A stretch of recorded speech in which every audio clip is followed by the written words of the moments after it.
چې مودت وړو سترګو تور د قدر دان شیخ صاحب چراغ د علم په مونږ.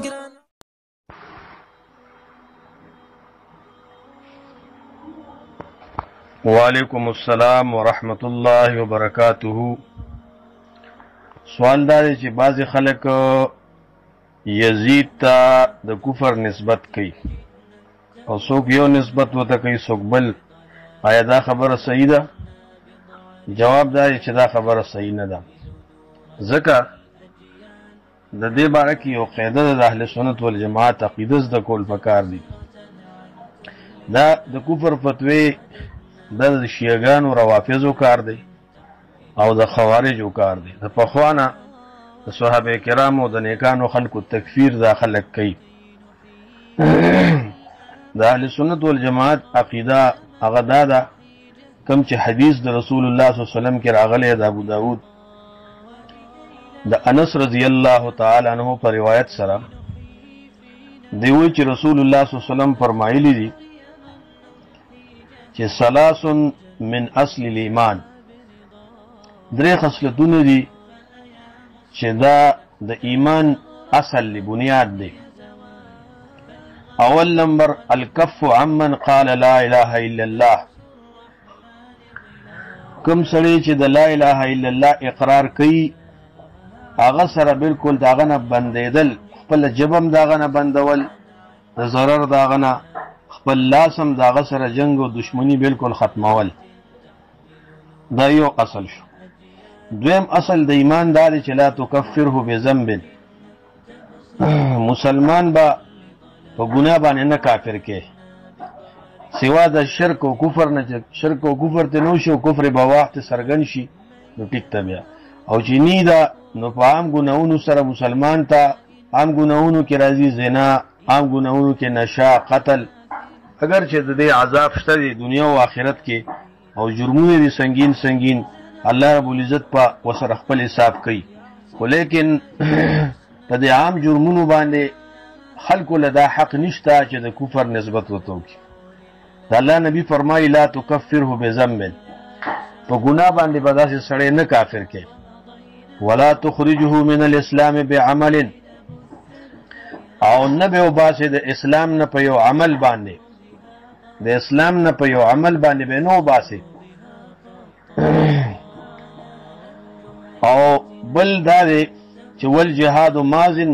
منذ بعثني الله الى ان يقاتل اخر هذه الامه الدجال،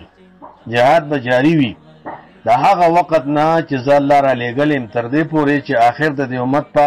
د مسیح الدجال سره جنگي او داغه د لښکرو سره داغه د ملګرو سره.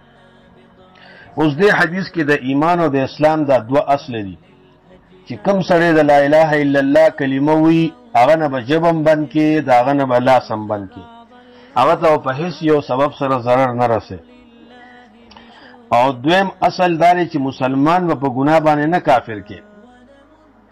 او مسلمان به د اسلام نه په یو عمل سره نه وباسي. دا ګور اصول د ایمان دي. دې حدیث کې رد دی په روافضو باندې، شیعهګانو باندې او خوارجو باندې. لکه د شیعهګانو کې هم د خارجیت صفات ډیر دي، خاص کر د صحابه کرام مبارکي، د سلف مبارکي، هغه تکفیر کوي. او خوارج خودیم داسې چې هغه همیش علی رضی الله عنه باندې د کفر فتوا ورکړې و، دارنګه معاویه رضی الله عنه باندې صحابه کرام باندې د کفر فتوی ورکړې و. تر هر دور کې ولا یزالون یخرجون، نبی صلی الله علیه وسلم چې دا خوارج به هر زمانه کې راوځي او د دې کار بسوي، د دې کار به تکفیر المسلمین، مسلمانانو ته د کفر نسبت کوي او دارنګه مسلمانانو سره به جنگ او قتال کوي. او اهل الاوثان بت فرض خلق، کافر خلق، يهود نصارا هغه ته بسنه وي، ټول کار به د مسلمانانو سره، نقصان به ټول مسلمانانو ته. نو دارنګه دا نسبتونه کول. بل دا چې د مسلمان تعریف د الله نبی څنګه کړی دی، د مسلمان تعریف د الله، د مسلم تعریف د الله نبی داسې کړی دی. نبی صلی الله علیه وسلم فرمایي من صلى صلاتنا واستقبل قبلتنا واكل ذبيحتنا فذلك المسلم. دا صحیح حدیث ته وسوک چې زمونږه پشان مونږ کوي صلی صلاتنا زمونږه مونږ کوي واستقبل قبلتنا او زمونږه د قبله ته کعبه ته مخ کوي واكل ذبیحتنا یعنی دې طرف ته مخ کوي او دا قبله منی آخری پیغمبر رسول منی نو دار او داغه ختم نبوت منی او دارنګه واكل ذبیحتنا او زمون ذبیحه خوري یعنی دا جایز غني او خوري نو ګوره دې ته مسلمان ویلې دي بس د دې لپاره بیا د اسلام امن دی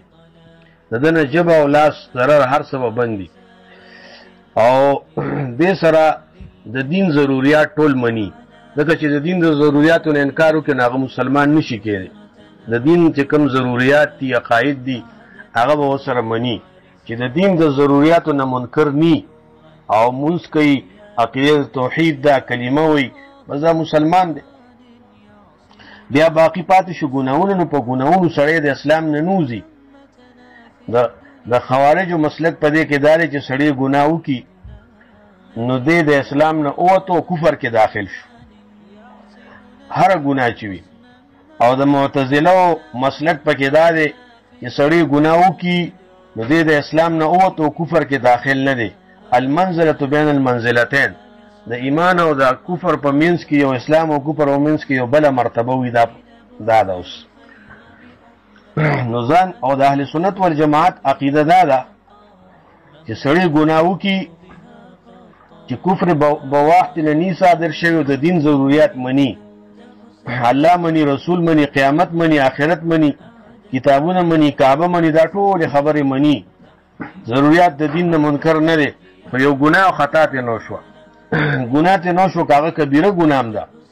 نو د اسلام نه اوته نه دی خو فاسق دی د اسلام کې د مسلمان دی د مسلمان اطلاق پکېږي خو فاسق مسلمان دی د دې ګناه به سره الله خپل حساب کوي او زموږ دا حق نشته چې مونږ هغه ته یو نسبت د تکفیر کو یا بل سو دا اجازه الله او رسول چاته نه دی ورکړ د نبی صلی الله علیه وسلم په دور کې خلکو نه ګناونه شوي دي لیکن چاته د تکفیر او د کفر نسبت پاغه باندې نه دی کړی اوس باقی پاتې شو دا خو د اهل سنت والجماعت د عقیده اصول مختصر میں بیان کړل د دې باب کې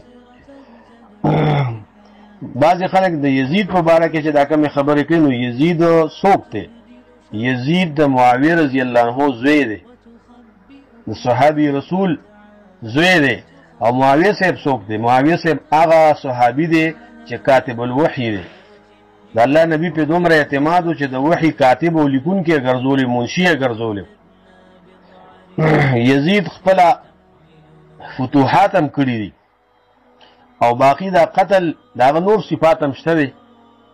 خو باقی دا قتل د امام حسین چې کربلا کې شوی دی